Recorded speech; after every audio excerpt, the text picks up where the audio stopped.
जय श्री राम। आइए आगे सुनते हैं श्रीमद् भागवत महापुराण में। सूत जी ने कहा कि भगवान श्री कृष्ण ने प्रेम परवश होकर पांडवों के सारथी का काम किया, उसके सभासद बने, यहाँ तक कि उनके मन के अनुसार काम करके उनकी सेवा भी की। उनके सखा तो थे ही, दूत भी बने। वे रात को शस्त्र ग्रहण करके वीरासन से बैठ जाते और शिविर का पहरा देते।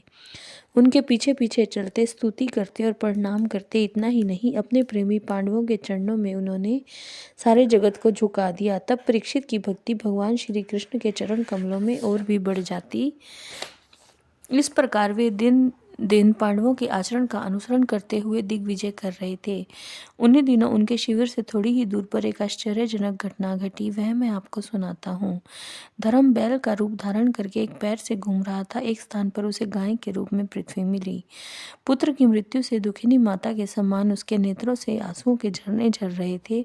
उसका शरीर श्रीहीन हो गया था। धर्म पृथ्वी से पूछने लगा, कल्याणी, कुशल से तो होना, तुम्हारा मुख कुछ कुछ मलिन हो रहा है, तुम श्रीहीन हो रही हो। मालूम होता है तुम्हारे हृदय में कुछ ना कुछ दुख अवश्य है। क्या तुम्हारा कोई संबंधी दूर देश में चला गया है जिसके लिए तुम इतनी चिंता कर रही हो? कहीं तुम मेरी तो चिंता नहीं कर रही हो कि अब इसके 3 पैर टूट गए, एक ही पैर रह गया है? संभव है तुम अपने लिए शोक कर रही हो और अब शूद्र तुम्हारे ऊपर शासन करेंगे। तुम्हें इन देवताओं के लिए भी खेद हो सकता है जिन्हें अब यज्ञों में आहुति नहीं दी जाती, अथवा उस प्रजा के लिए भी जो वर्षा न होने के कारण अकाल व दुर्भिक्ष से पीड़ित हो रही है। देवी, क्या तुम राक्षस सरीखे मनुष्यों के द्वारा स्थायी हुई आरक्षित स्त्रियों व आर्त बालकों के लिए शोक कर रही हो? संभव है विद्या आपको कर्मी ब्राह्मणों के चंगुल में पड़ गई है और ब्राह्मण विप्रद्रोही राजाओं की सेवा करने लगे हैं, इसी का तुम्हें दुख हो। आज के नाम मात्र के राजा तो 16 आने कलयुगी हो गए हैं। उन्होंने बड़े बड़े देशों को भी उजाड़ डाला है। क्या तुम उन राजाओं या देशों के लिए शोक कर रही हो? आज की जनता खान पान, वस्त्र, स्नान और स्त्री सहवास आदि में शास्त्रीय नियमों का पालन न करके स्वेच्छाचार कर रही है। क्या तुम इसके लिए दुखी हो? माँ पृथ्वी, अब समझ में आया हो ना हो तुम्हें भगवान श्री कृष्ण की याद आ रही होगी, क्योंकि उन्होंने तुम्हारा भार उतारने के लिए ही अवतार लिया था और ऐसी लीलाएं की थी जो मोक्ष का भी अवलंबन है। अब उनके लीला स्मरण कर दे लेने पर उनके परित्याग से तुम दुखी हो रही हो। देवी, तुम तो धन रत्नों की खान हो। तुम अपने क्लेश का कारण जिससे तुम इतनी दुर्बल हो गई हो मुझे बतलाओ। मालूम होता है बड़े बड़े बलवानों को भी हरा देने वाले काल ने देवताओं के द्वारा वंदनीय तुम्हारे सौभाग्य को छीन लिया है। पृथ्वी ने कहा, धर्म, तुम मुझसे जो कुछ पूछ रहे हो वह सब स्वयं जानते हो।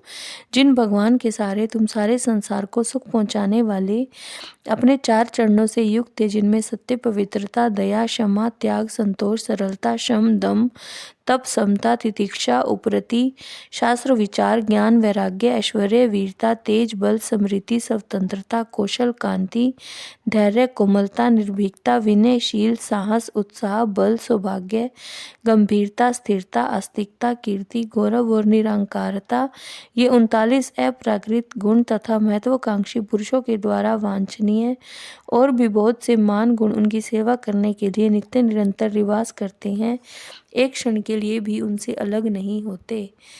उन्हीं समस्त गुणों के आश्रय सौंदर्य धाम भगवान श्री कृष्ण ने इस समय इस लोक से अपनी लीला स्मरण कर ली और यह संसार पाप में कलयुग की कुदृष्टि का शिकार हो गया। यही देखकर मुझे बड़ा शोक हो रहा है। जय श्री राम।